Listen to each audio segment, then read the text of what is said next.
Bonjour et bienvenue sur cette formation qui porte sur les stratégies de l'entreprise. Je me présente, je m'appelle Florent Baraton, je suis formateur et auteur. J'ai notamment écrit un ouvrage à destination des classes de BTS qui s'appelle « Le vocabulaire de la CEGM ». Il s'agit d'un ouvrage qui reprend l'essentiel du programme de la CEGM, culture économique, juridique et managériale, à destination des étudiants de BTS. Cet ouvrage, je l'ai coécrit avec mon collègue et camarade Clément Terrasse.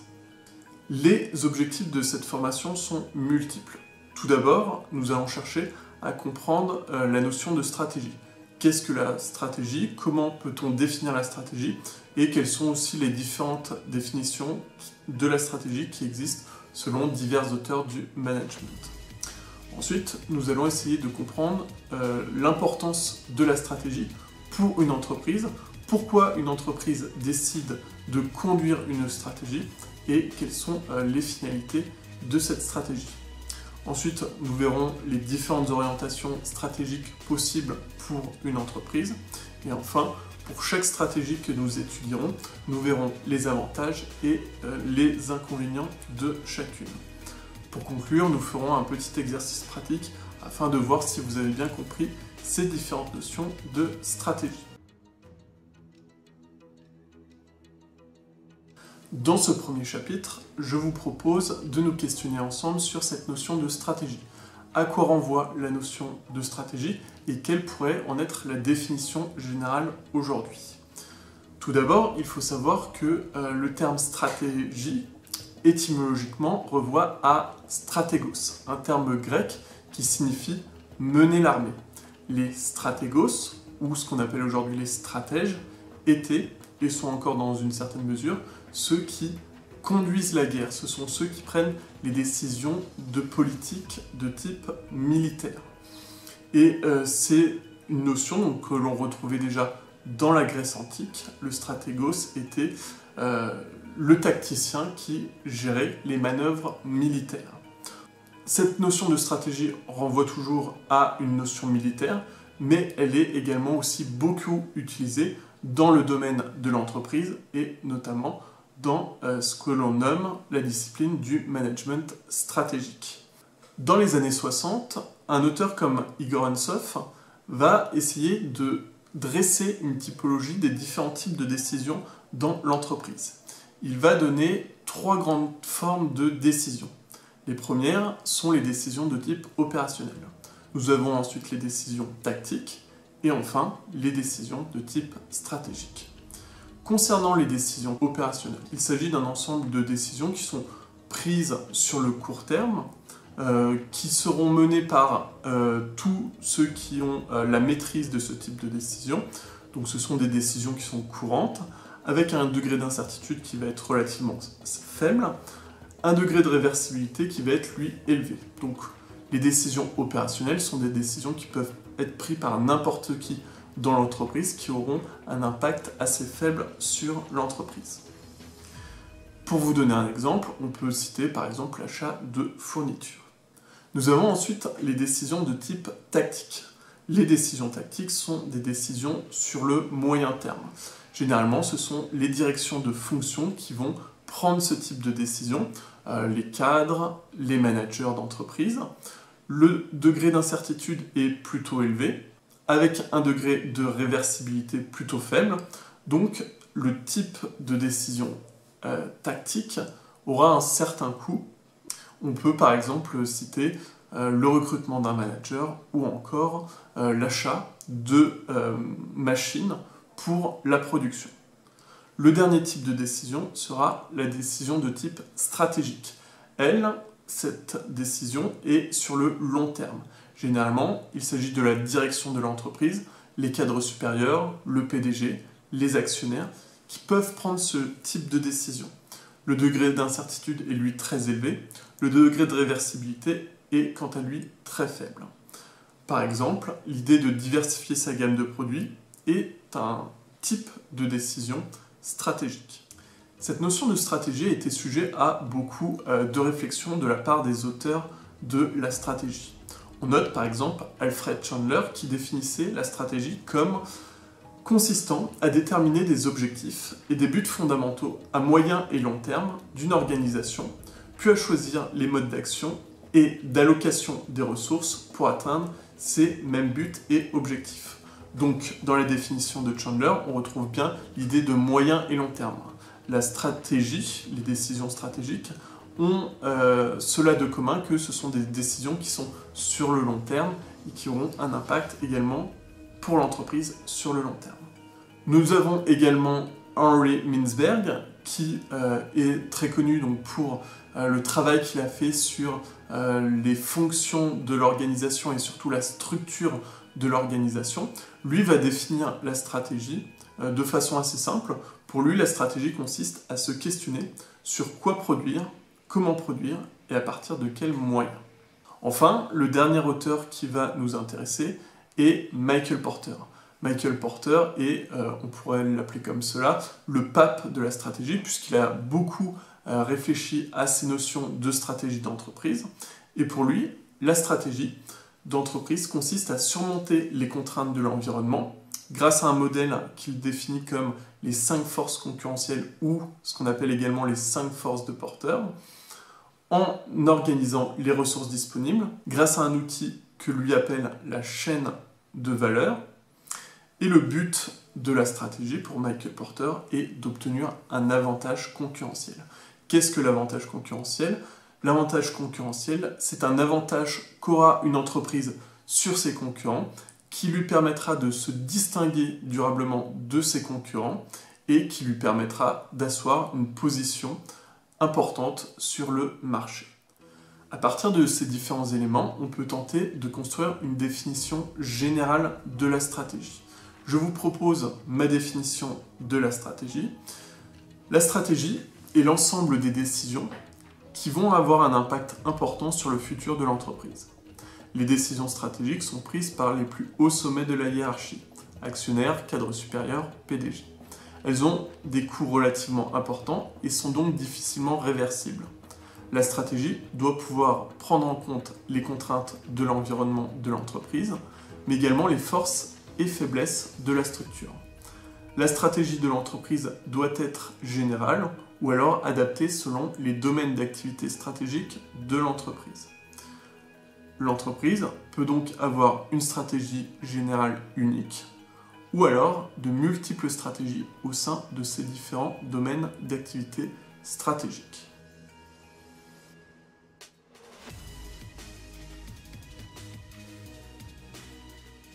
Dans ce deuxième chapitre, je vous propose de voir les composantes de la stratégie. L'idée va être de se questionner de comment va émerger une stratégie, comment va naître une stratégie d'entreprise et aussi la finalité de la stratégie d'entreprise pour justement les cadres, les dirigeants, les entrepreneurs. Dans un premier temps, on peut dire que la stratégie va chercher à faire naître une compétence distinctive pour l'entreprise, à se différencier de ses concurrents et de faire naître un avantage compétitif pour assurer à l'entreprise une rentabilité sur le long terme. Revenons un instant sur cette notion d'avantage compétitif. Donc, il s'agit d'un terme qui a été forgé par Michael Porter. Et donc, pour lui, un avantage compétitif, ou ce qu'on appelle également un avantage concurrentiel, est un avantage qui est unique ou alors rare, qui permet à l'entreprise de se distinguer de ses concurrents et qui est donc difficilement reproductible par ses concurrents. Cet avantage compétitif va permettre à l'entreprise de se différencier et de prendre des parts de marché à ses concurrents, qu'ils soient directs ou alors indirects. Un exemple d'avantage compétitif, ça pourrait être par exemple la recette de Nutella, qui est assez difficilement reproductible. On pourrait dire de même de la recette du Coca-Cola, qui est une recette qui est dite secrète, et donc qui est difficilement reproductible par ses concurrents. Un autre exemple aujourd'hui, ça pourrait être des algorithmes développés par des entreprises qui vont donner un avantage distinctif.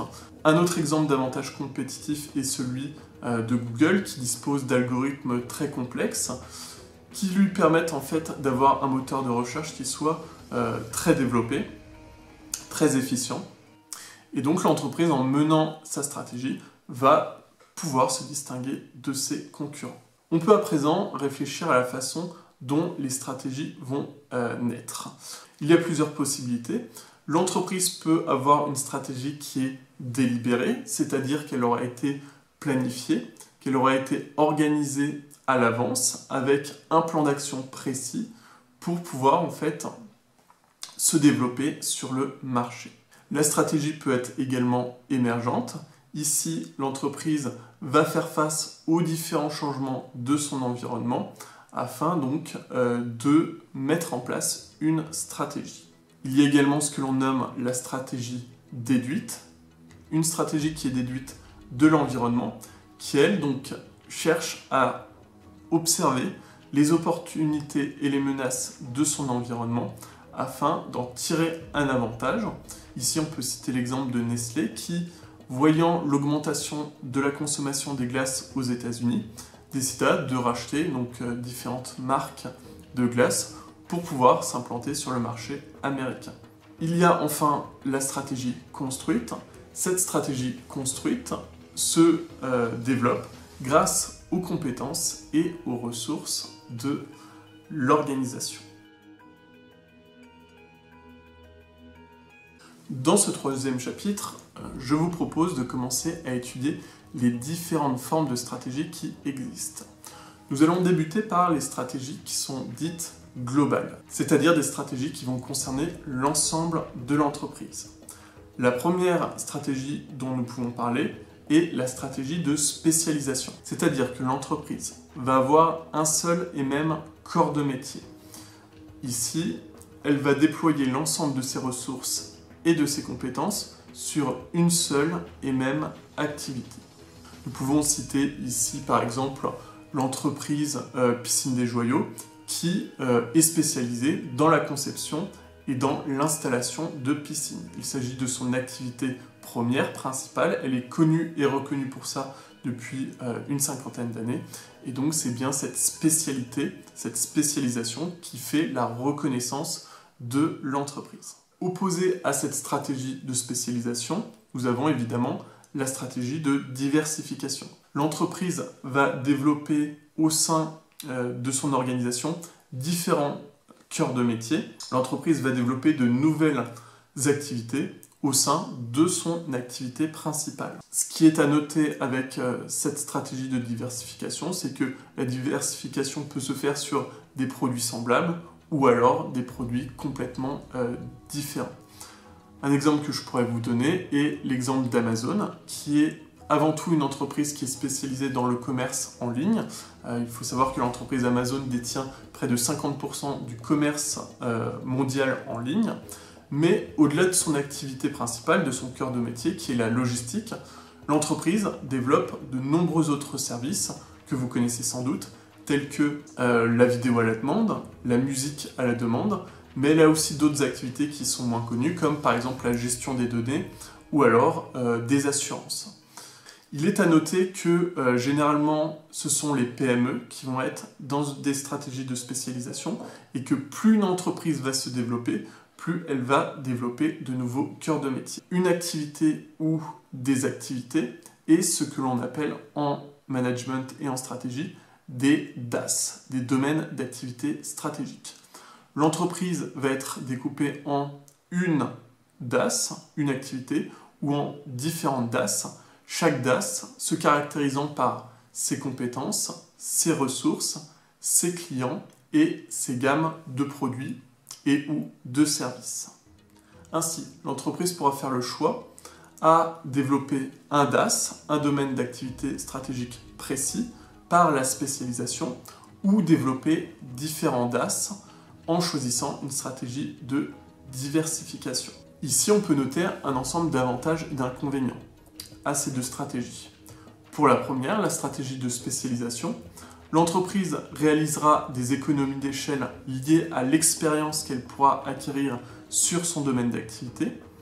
Elle pourra aussi développer une image positive dans le domaine où elle est spécialisée. C'est l'exemple que je vous ai donné avec les piscines des Joyaux qui sont connues et reconnues pour la construction et l'installation de piscines. Et enfin, cela peut permettre à l'entreprise de développer un avantage concurrentiel fort puisqu'elle sera experte dans son cœur de métier. Les limites de cette stratégie de spécialisation sera un risque important lié à la continuité de l'entreprise. Effectivement, si par exemple vous êtes une entreprise qui est spécialisée dans, on va dire par exemple, la construction de Minitel, eh bien, lorsque le produit Minitel passe de mode pour de nouveaux produits, eh bien, l'entreprise est obligée de se réinventer très rapidement si elle veut poursuivre son activité. Concernant la stratégie de diversification, il y a aussi de nombreux avantages tels que la synergie entre les différents DAS, c'est-à-dire que l'entreprise pourra développer des compétences qui seront diverses avec ces différentes activités, mais qui peuvent être parfois complémentaires. Le fait, par exemple, d'être fabricant de téléphones, mais aussi de pouvoir construire des accessoires qui sont adaptés à ces téléphones, eh bien, ça va permettre à l'entreprise de développer des synergies, des compétences en plus. Un autre avantage sera d'investir dans de nouveaux domaines qui peuvent être porteurs. L'entreprise va développer de nouvelles activités qui peuvent devenir des métiers qui vont prendre une importance dans l'entreprise. Et un autre avantage, c'est que cela limite les risques pour les entreprises puisqu'elle n'aura plus une seule spécialisation, mais différentes spécialisations. Et si une des activités vient à péricliter, eh bien, il lui restera d'autres activités qu'elle pourra continuer à développer. Au niveau des limites de cette stratégie de diversification, on peut en noter plusieurs. D'abord, le fait de développer de nombreuses activités vont être source d'investissements qui vont être particulièrement lourds. Il y aura potentiellement une dispersion des compétences et des ressources de l'entreprise. Et cela demandera à l'entreprise d'être très flexible. Et au final, eh bien, l'entreprise qui se diversifiera trop eh bien, pourra manquer d'une image cohérente auprès de ces différentes parties prenantes. Dans ce 4e chapitre, je vous propose d'aborder les stratégies de positionnement dans la filière. Qu'est-ce que la filière? C'est la relation qu'entretient l'entreprise avec ses différents fournisseurs et ses différents clients. Ici, l'entreprise aura deux choix principaux. Soit elle va chercher à intégrer certaines de ses activités au sein de son organisation, ou alors elle va choisir d'externaliser ses activités auprès de fournisseurs. La stratégie d'intégration verticale va chercher à intégrer les activités de certains de ses fournisseurs, voire de ses clients, au sein de son activité principale. C'est l'exemple de l'entreprise Chanel qui, il y a quelques années de cela, avait racheté certains de ses fournisseurs de soie afin de maîtriser ses compétences au sein de l'organisation. Nous avons ensuite la stratégie d'externalisation. Cette stratégie consiste à non plus faire par elle-même une activité, mais faire l'activité par d'autres entreprises extérieures. Ici, la production sera faite en partie ou en totalité par un fournisseur extérieur, soit sous forme de sous-traitant, soit sous forme de franchise, ou alors sous forme de concession. Ici, donc, l'entreprise ne réalisera plus les activités en interne, mais elle les fera ce qu'on appelle plus grossièrement sous-traiter. On peut citer par exemple l'entreprise Nike qui externalise la production de ses vêtements de sport. Et donc, le cœur de métier de Nike n'est plus la production de vêtements de sport, mais bien la vente et les recherches et développements concernant les produits qu'elle va vendre dans le futur. Ici, on retrouve encore un certain nombre d'avantages et d'inconvénients à ces stratégies. Pour ce qui est de la stratégie d'intégration verticale, les avantages sont la sécurisation de ses approvisionnements, une meilleure coordination des activités en amont et en aval, et enfin une diminution des coûts, puisque en fait ici l'entreprise va pouvoir maîtriser de nouvelles activités qui étaient auparavant faites par un ou plusieurs fournisseurs. Ici, en intégrant les activités, l'entreprise gagne en autonomie. Les limites de cette stratégie, ici, l'entreprise doit maîtriser un certain nombre de ressources et de compétences qu'elle ne maîtrisait peut-être pas auparavant.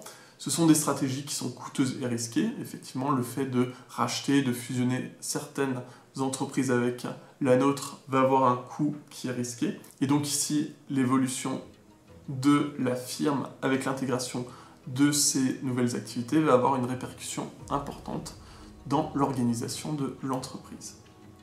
La stratégie d'externalisation possède également son lot d'avantages et d'inconvénients. Pour ce qui est des avantages, eh bien ici, le fait d'externaliser une activité va permettre de réduire les coûts. Pourquoi pas d'améliorer la qualité des produits qui seront faits moins chers et mieux par des intervenants extérieurs. Et ici, donc, l'entreprise est plus flexible. Ici, la limite de cette externalisation sera la dépendance avec les prestataires extérieurs. Ici, l'entreprise risque de manquer de ressources et de compétences. Et il faut savoir aussi que l'externalisation est source de conflits, notamment des conflits sociaux, si jamais des usines sont obligées de partir pour l'étranger. Dans ce 5e chapitre, je vous propose d'aborder les stratégies de domaine d'activité. Donc, comme nous l'avons vu précédemment, l'entreprise a le choix entre un domaine d'activité stratégique, un cœur de métier, par une stratégie de spécialisation, ou alors d'utiliser donc un certain nombre d'activités. Et donc ici, l'entreprise disposera de plusieurs DAS. Donc, le choix que fera l'entreprise au travers de ces DAS, on peut en noter 3. La première sera une stratégie de différenciation. Elle pourra également faire le choix d'une stratégie de domination par les coûts, ou alors d'une stratégie de focalisation, ce qu'on appelle également une stratégie de niche. La stratégie de différenciation va consister à l'entreprise de proposer un service ou un produit qui sera très différent de celui de ses concurrents. Ici, cette stratégie va permettre de réduire la pression concurrentielle sur le marché, puisque l'entreprise va se distinguer par un produit ou un service qui est différent des autres. On peut noter par exemple Apple, qui par le design et les technologies qu'elle met dans ses produits, se différencie des concurrents, et donc c'est pour ça que l'entreprise se permet des prix de ses produits qui est finalement relativement élevé. Nous avons également la stratégie de domination par les coûts. Ici, l'entreprise va tenter au maximum de réduire ses coûts de production afin de vendre à un prix qui sera inférieur à celui de ses concurrents.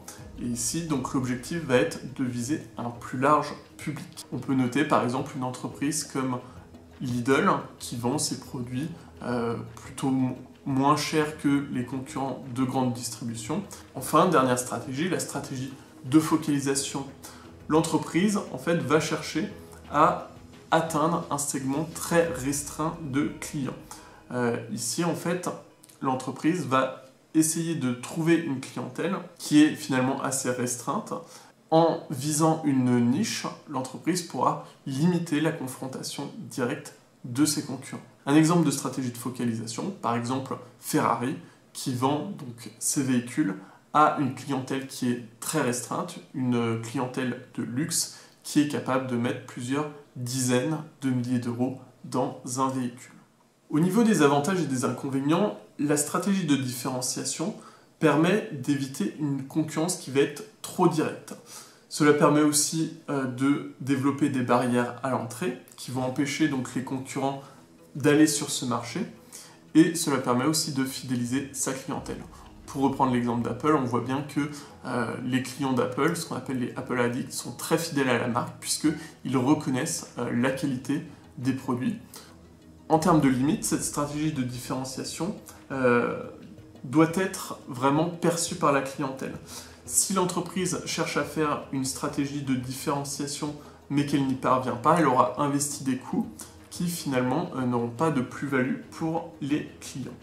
Et donc ici, l'entreprise, en développant cette stratégie de différenciation, doit pouvoir garder cette spécificité de produits particuliers. Lorsque l'entreprise Apple a développé ses smartphones, notamment l'écran tactile, eh bien, l'ensemble des marques de téléphones ont tenté de reproduire les mêmes procédés techniques de l'entreprise, ce qui a limité pendant un temps la différenciation de l'entreprise Apple.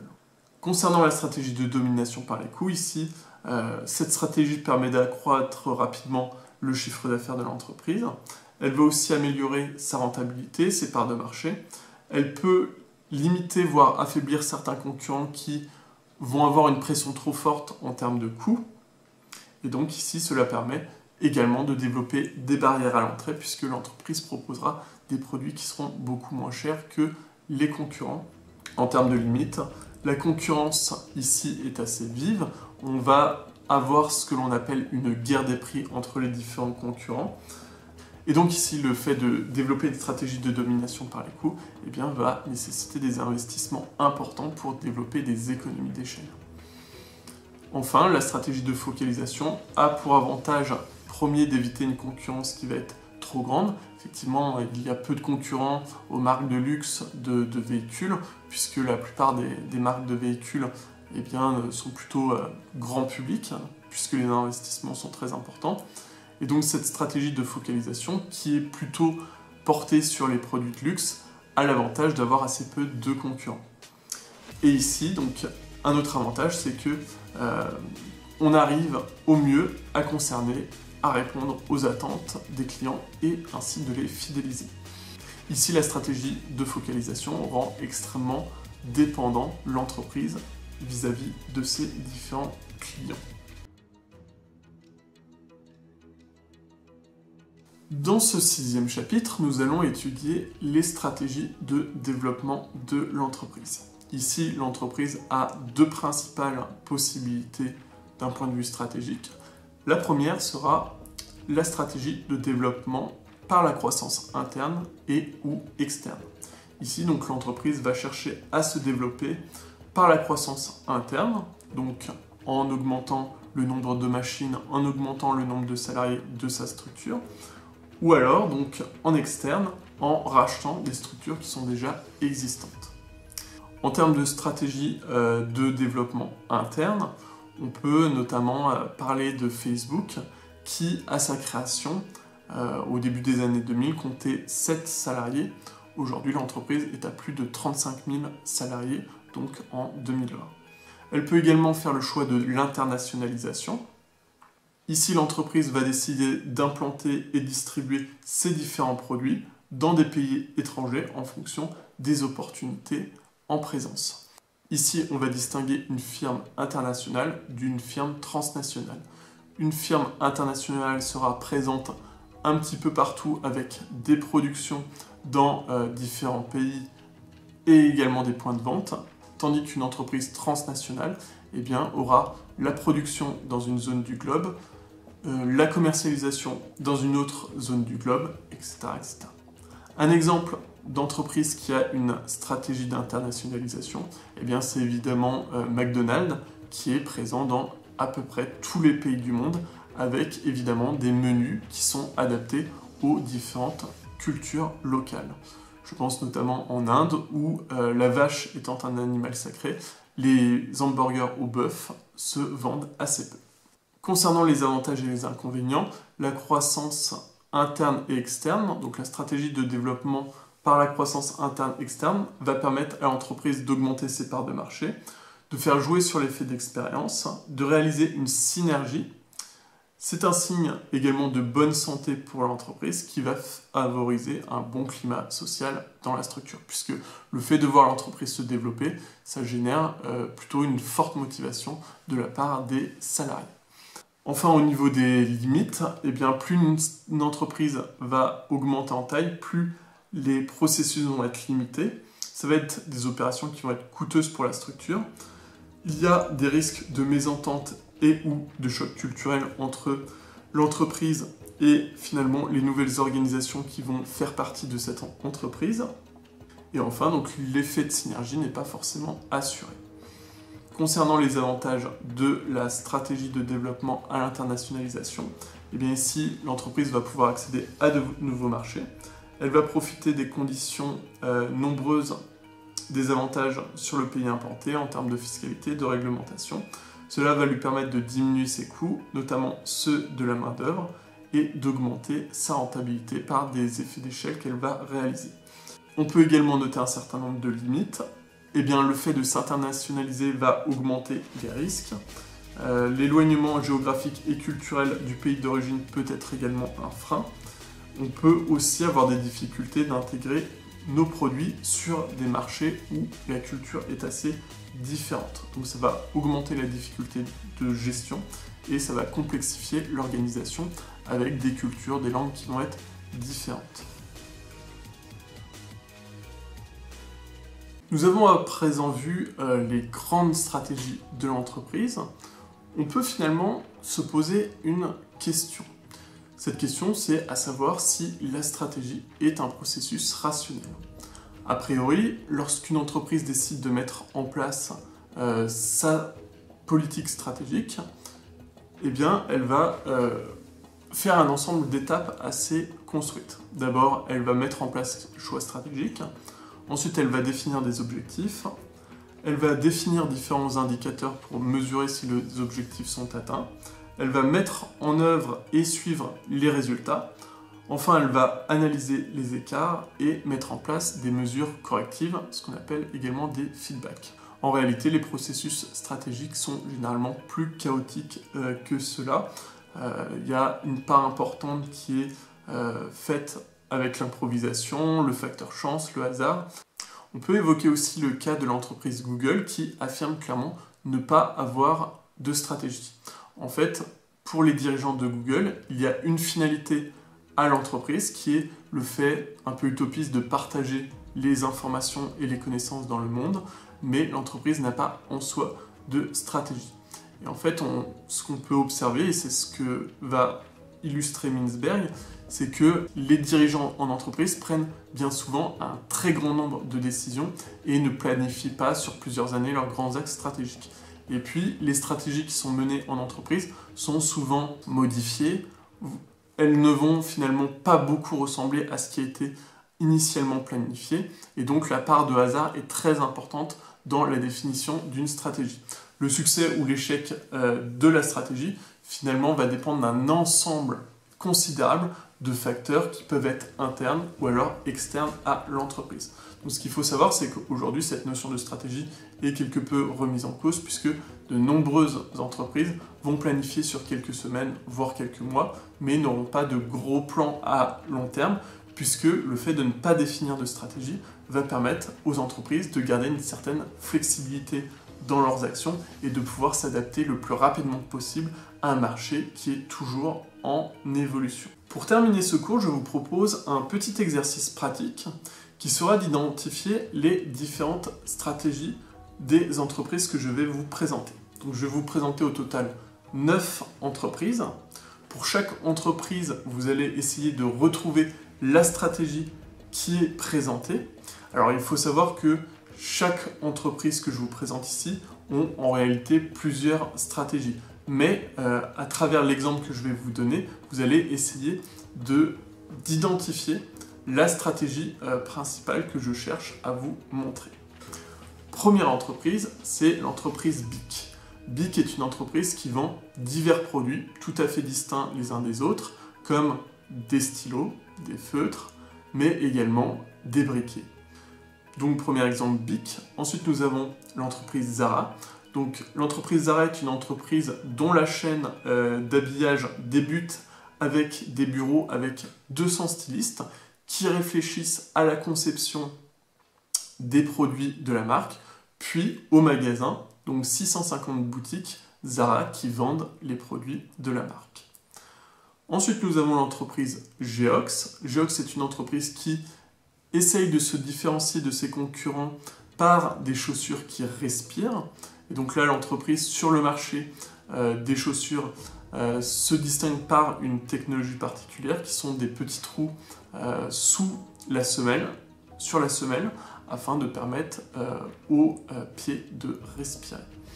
Ensuite, nous avons l'entreprise Michelin. Michelin est une entreprise qui est spécialisée dans les pneus.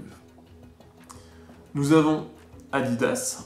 Adidas est une entreprise dont le cœur de métier est la commercialisation de vêtements de sport. L'activité de production d'Adidas se fait à l'étranger, notamment en Chine. Autre entreprise, Rolex, qui est une entreprise qui est spécialisée dans les montres de luxe. Autre entreprise, Coca-Cola, qui est une enseigne de boissons gazeuses qui est présente dans à peu près 180 pays au monde et qui distribue près de 3900 produits différents. On peut citer également une entreprise comme Free qui, dans le début des années 2000, est arrivée sur le marché de la téléphonie avec des prix cassés. Enfin, dernière entreprise, nous avons l'entreprise américaine Starbucks qui s'implante de manière progressive en Europe et de plus en plus en Chine. Alors, est-ce que vous arriverez à retrouver les différentes stratégies de ces entreprises? Petite correction de l'exercice que je vous ai proposé précédemment. Pour ce qui concerne les stratégies globales, donc nous avions les stratégies de spécialisation et les stratégies de diversification. Pour une stratégie de spécialisation, nous pouvons évidemment évoquer l'entreprise Michelin, qui est spécialisée dans les pneus.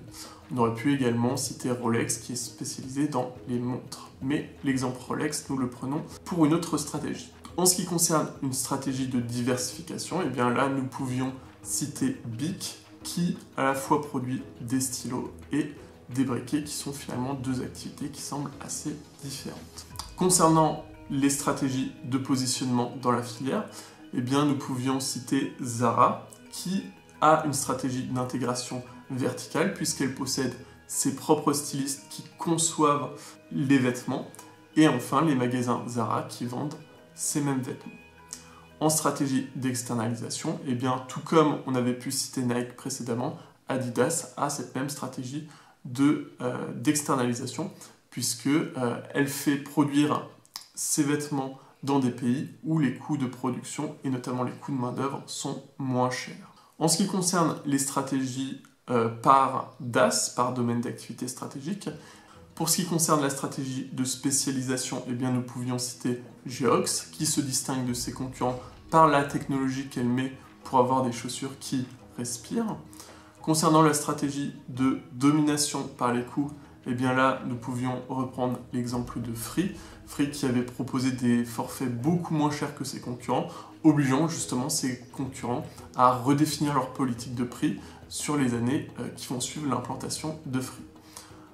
Enfin, dans les stratégies des DAS, eh bien, nous pouvons citer l'entreprise Rolex, qui certes est spécialisée dans les montres, mais qui est spécialisée dans les montres de luxe. Et donc ici, nous avons une stratégie de focalisation, une stratégie de niche, puisque ici, nous avons une petite part de clientèle aisée. Enfin, dernier élément, il s'agit de la stratégie de développement, les modalités de développement de l'entreprise. Donc avec une stratégie de développement interne et ou externe. Là, donc, on avait Starbucks qui a d'abord implanté un ensemble de cafés aux États-Unis, qui s'implante de plus en plus en Europe et qui commence à s'implanter en Chine. Donc ici, c'est une stratégie d'extension et donc de développement externe. Et enfin, dernière stratégie, il s'agit de la stratégie de développement par l'internationalisation. Ici, c'était bien évidemment l'entreprise Coca-Cola, puisque l'entreprise est présente un petit peu partout dans le monde, avec d'autres marques comme Pepsi. Coca-Cola, tout comme McDonald's, sont véritablement les marques symboles de la mondialisation. Alors, combien de stratégies avez-vous retrouvé? Cette formation est à présent terminée. Je vous remercie de l'avoir suivie. Vous pouvez retrouver mes autres cours sur la plateforme. Je vous remercie de votre attention et je vous souhaite une bonne journée. À bientôt!